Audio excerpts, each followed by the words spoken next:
Okay, in this video, we're going to talk about polynomials. I think, talked briefly in section 4.1, so we're going to go a little deeper with it. I want to just look at a lot of examples, and the best way to do that, I think, is to go to Desmos. So I'm going to share my screen. Just give me a moment. And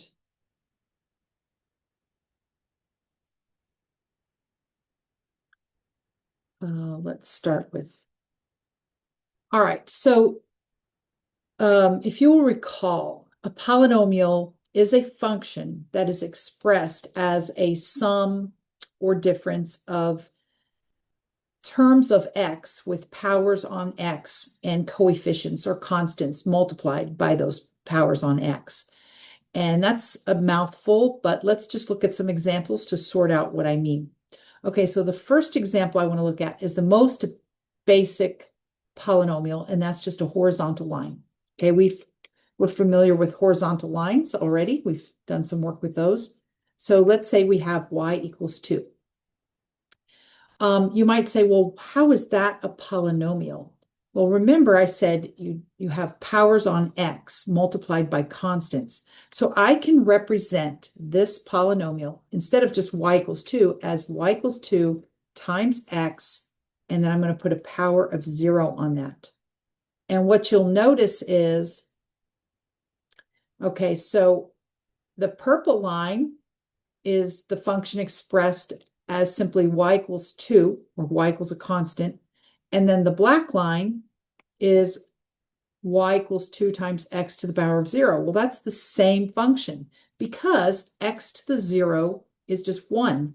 Anything to the power of 0 is 1. So when you take 2 times 1, you have 2, right? So my point is that this is technically a polynomial because I've taken a constant times x with a power on it.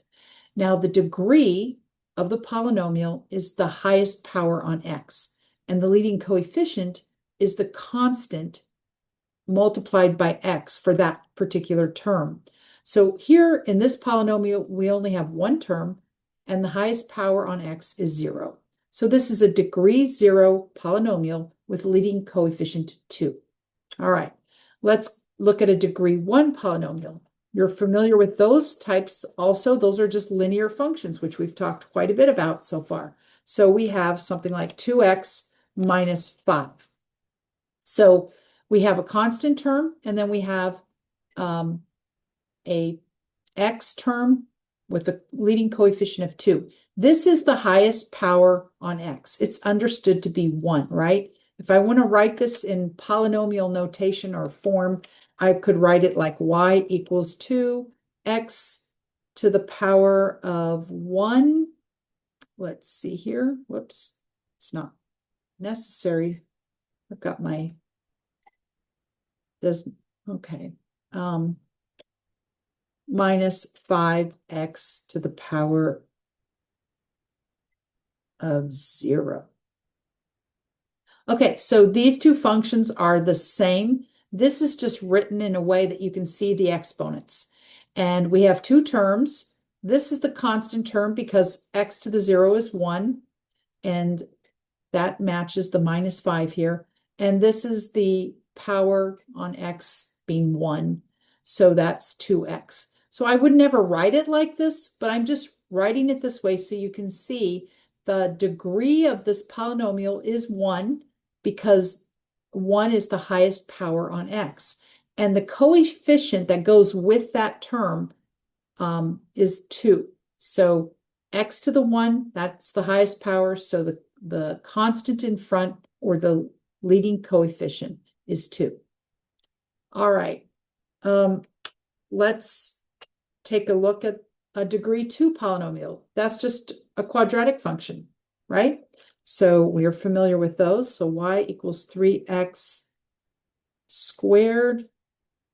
Let's say, I don't know, plus 2x minus 4. Okay, so here we have a quadratic function, and the degree of this polynomial is 2 because that's the highest power on x, and then the leading coefficient is 3.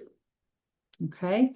And one thing you'll notice, this vertex, in the past we just called it the vertex. This is called also a turning point because here the function is decreasing, and then it goes, at this point, it goes from decreasing to increasing.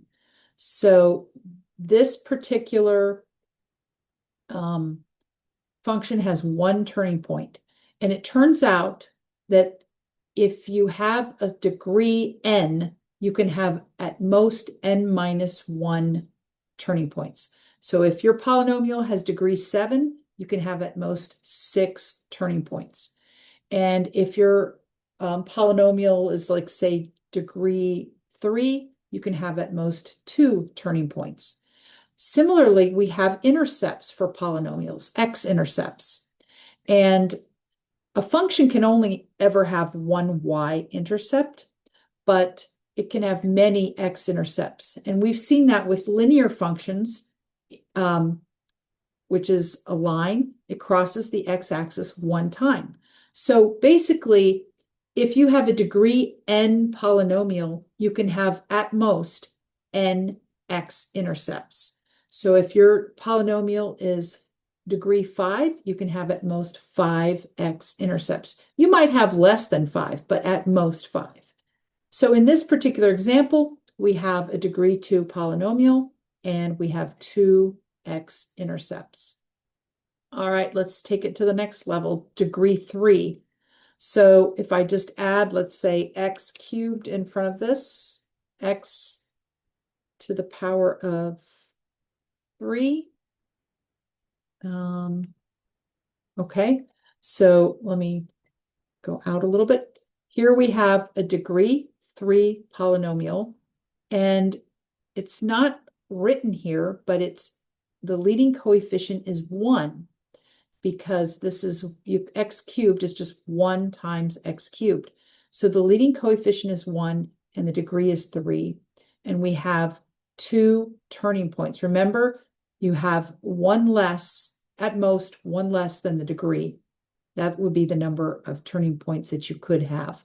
So here it's a degree 3, so you can have at most 2 turning points. And you can see that's exactly what we have here. Here's a turning point, and here's a turning point. Basically, the turning points are wherever you have hills or valleys, because that's where the function changes from increasing to decreasing, or decreasing to increasing.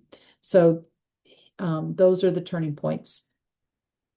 It says you can have at most 3 x-intercepts. In this particular example, we have only 1 x-intercept, and that's certainly a possibility. So let's try a degree 4 polynomial. Let me add, let's say, 3x to the power of 4. Okay, so here we have a degree 4 polynomial, and the leading coefficient is 3. And we have 1. This is 1 turning point. Remember, you can have, with a degree 4 polynomial, you can have at most 3 turning points, but we actually only have 1. This is not a turning point because this is increasing and it just stays increasing. It looks like it might be a hill or a valley. Let me zoom in there. Okay. This is not, it's just staying as an increasing function, but it has 1 turning point. And then you can see it has 2 x-intercepts. It can have at most 4, but this particular function only has 2. All right, so basically we have constant functions, degree 0, linear functions, degree 1, quadratics, degree 2, cubics, degree 3, quartics, degree 4, you have quintics, degree 5, and so on and so forth. So I hope that gives you a feel for polynomials and some of their characteristics. And I think that'll be enough for this video.